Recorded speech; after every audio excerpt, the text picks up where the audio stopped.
தமிழ் உறவுகள் அனைவருக்கும் எனது அன்பும் வணக்கமும். அடுத்து நாம் பார்க்க இருக்கின்ற கவிதை பாலத்தின் அடியில் ஒரு முதியவர்.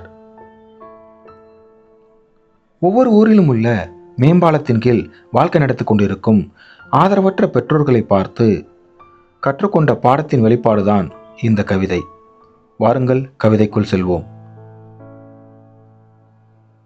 கவிதை தலைப்பு பாலத்தின் அடியில் ஒரு முதியவர்.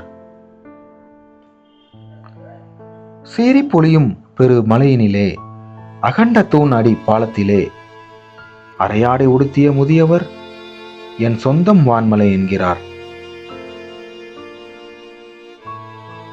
சொல்லிக்கொள்ள உறவும் இல்லை, பழகிக்கொள்ள நல் நட்பும் இல்லை, களைத்து போன வயிற்றுக்கு பசியை தீர்ப்பார் யாரும் இல்லை,